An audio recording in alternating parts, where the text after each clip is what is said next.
बहुत बड़े कष्ट की प्राप्ति उसका पति भोग रहा है, कर रहा है।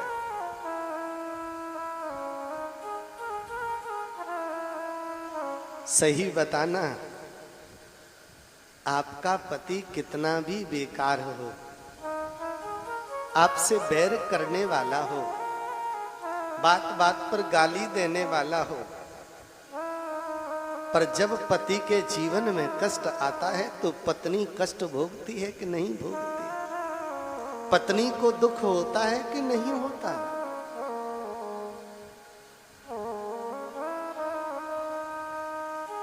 अपने पति को इस प्रकार की स्थिति में देखा, ये अपने आप को भूल गई।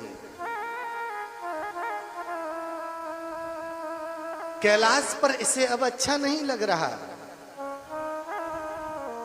काम सब कर रही है पर मन पति की तरफ खिंच रहा है। एक दिन मैया ने फिर पास में बिठाया, चंचला, अपने अपने कर्म का फल सब भोगते हैं। तेरे पति के कर्म तुझसे भी ज्यादा खराब थे, तेरे पति के पापों के कारण तू गलत रास्ते पर गई। अब उसको अपने पापों का फल भोगना ही पड़ेगा। तू दुखी क्यों होती है? दोनों हाथ जोड़कर चंचला ने अपना मस्तक माता रानी के चरण में रख दिया। माई, अगर पति दुखी है तो पत्नी कभी प्रसन्न नहीं रह सकती, कभी नहीं रह सकती। अगर तू मेरे चेहरे पर मुस्कुराहट देखना चाहती है तो मेरे पति का कल्याण कर दे, बस मुझे कुछ नहीं चाहिए। माई चुप हो गई तो दोनों हाथ जोड़कर फिर से रो पड़ी। मैया, मेरे पति की मुक्ति कर दे, मेरे पति को पितृलोक से मुक्त कर दे, उसके बदले मैं नरक में जाना पसंद करूंगी। मेरे पुण्य का फल मेरे पति को प्रदान कर दे।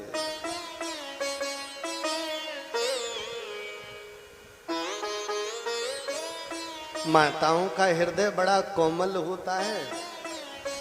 थाली में अगर भोजन रखा है ना और कोई दरवाजे पर भूखा भिखारी आ जाए और थोड़ा सा भिखारी गिड़गिड़ाकर रो दे तो ये अपना भोजन उसे देकर स्वयं भूखी रह जाएंगे। अपने सारे फल हम दे देंगे, बस। माई ने कहा, एक काम कर,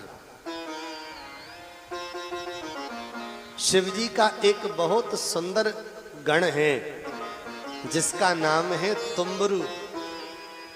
एक काम कर, तू तुम्बरु को बुलाकर ला। चंचला दौड़ कर गई और तुम्बरु से कहा, भैया, मैया तुम्हें बुला रही है। तुम्बरु हाथ में वीणा लेकर आया, माई को प्रणाम किया। मैया ने कहा, तुम्बरु,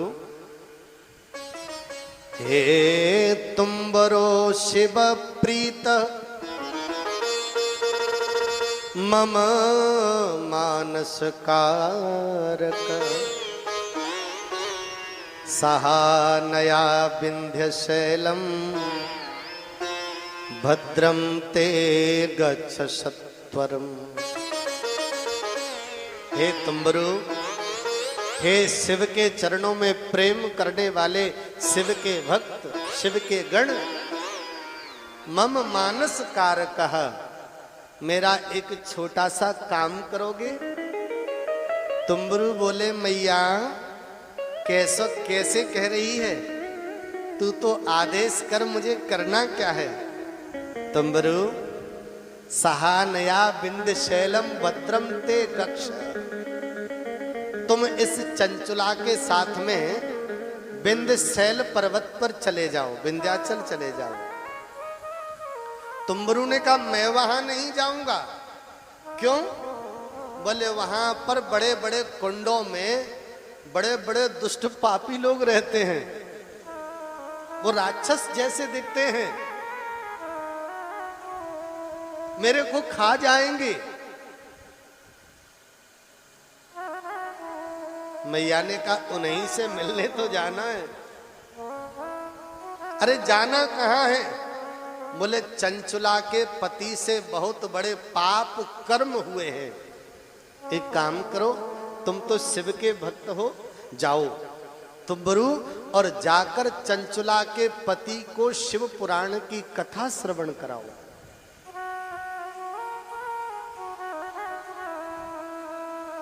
जैसे चंचुला के पाप नष्ट हो गए, वैसे ही तुम्बरु तुम्हारी कथा से उस बिंदुक ब्राह्मण के पाप नष्ट हो जाएंगे।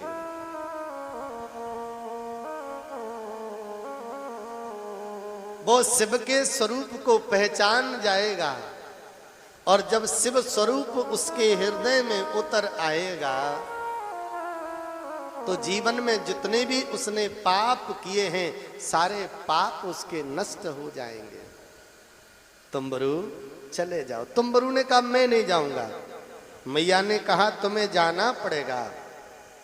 और उसके बाद तुम्बरु जब मैया की तरफ देखते हैं तो मैया को हल्का सा क्रोध दिखाई दिया। तुम्बरु समझ गए कि अब डांट पड़ेगी। चल भैया चंचुला देवी किधर चलना है? तुम्बरु चंचुला को लेकर चल पड़े और जैसे ही विंध्याचल पहुंचे जितने भी प्रेत थे सब मारने के लिए दौड़ पड़े। तुम्बरु और चंचुला दोनों फिर भाग के आ गए कैलाश पर्वत। बोले मैया वहां तो बहुत खतरा है। मैया ने शिवजी के और 4-6 गण साथ में भेजे। बोले ये तुम्हारी रक्षा करेंगे, तुम जाओ। और शिव के गण इतने खतरनाक पहुंचे कि सब देखकर इधर उधर भाग गए। और उसके बाद चंचुला देवी उन प्रेतों में अपने पति को ढूंढने लगी, पर पति नहीं मिला। पूरे दिन ढूंढती रही।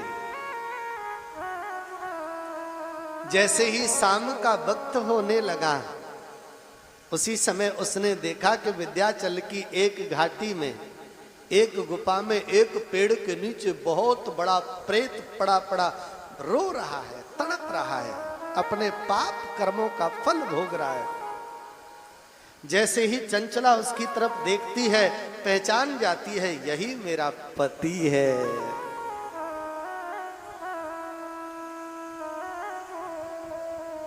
अब तुम्बरु उसके पास